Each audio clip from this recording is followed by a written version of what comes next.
के लिए उपयोगी है। प्रस्तावना एश्नायंस डाज़मेनी का काल भारतीय स्वतंत्रता संग्राम में बेहद निर्णायक साबित हुआ।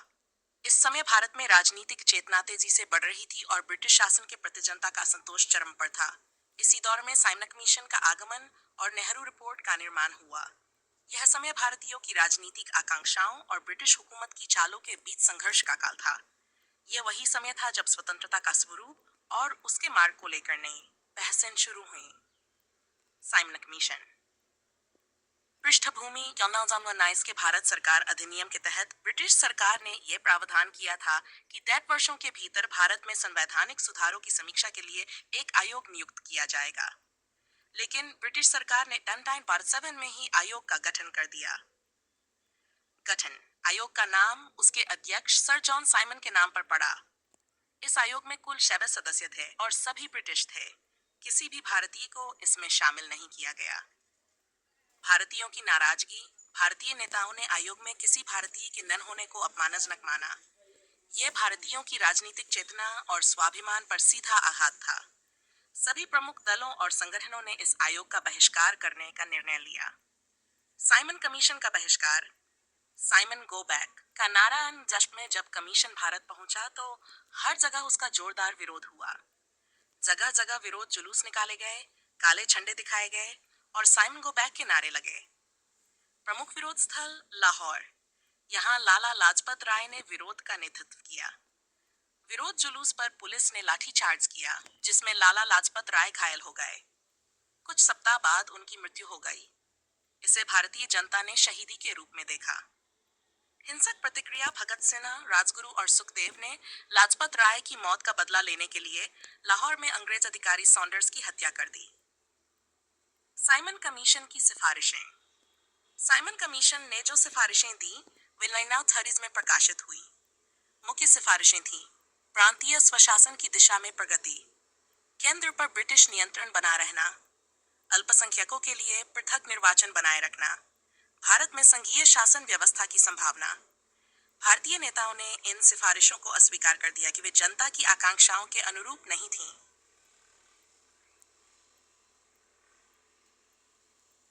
पृष्ठभूमि। साइमन कमीशन के विरोध के बीच ब्रिटिश सरकार ने भारतीय नेताओं से वैकल्पिक संविधान का प्रारूप लाने को कहा। विल पार्टीज कॉन्फ्रेंस की बैठकें हुई और अगस्त 1919 में नेहरू रिपोर्ट तैयार की गई। नेतृत्व नेहरू रिपोर्ट के अध्यक्ष थे मोतीलाल नेहरू और प्रमुख सदस्य थे सुभाष चंद्र बोस, तेज बहादुर सप्रू, अली इमाम, M.R. जयकर, गोपालस्वामी अयंगर आदि। मुख्य बातें: भारत को डोमिनियन स्टेट्स, गणराज्य के भीतर स्वशासन मिले, सभी नागरिकों को समान अधिकार, धर्म, जाति, नस्ल के आधार पर कोई भेदभाव न हो, अल्पसंख्यकों के लिए सांस्कृतिक और धार्मिक अधिकार सुरक्षित रहें, एक संघीय ढांचा हो, वयस्क मताधिकार, सर्वसामान्य मताधिकार नहीं, न्यायपालिका स्वतंत्र हो। मुस्लिम लीग की प्रतिक्रिया। मुस्लिम लीग के कुछ नेता जैसे जिन्ना ने नेहरू रिपोर्ट का विरोध किया कि इसमें पृथक निर्वाचन को नकारा गया था। इससे हिंदू मुस्लिम एकता को धक्का लगा। नेहरू रिपोर्ट पर विवाद। जवाहरलाल नेहरू और सुभाष चंद्र बोस जैसे युवा नेता डोमिनियन स्टेट्स की जगह पूर्ण स्वतंत्रता चाहते थे। कई मुस्लिम नेता इसे मुसलमानों के अधिकारों की अनदेखी मानते थे। ब्रिटिश सरकार ने भी इसे अनदेखा कर दिया। डर्चिनाई लाहौर अधिवेशन और पूर्ण स्वराज नेहरू रिपोर्ट के अस्वीकार और साइमन की सिफारिशों की अस्वीकृति के बाद लाहौर अधिवेशन में पूर्ण स्वराज को अपना लक्ष्य घोषित कर दिया।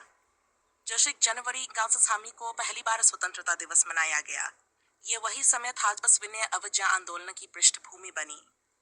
नेहरू रिपोर्ट की ऐतिहासिक भूमिका। यह पहली बार था जब भारतीय नेताओं ने अपने संविधान का आम सौदा बनाया।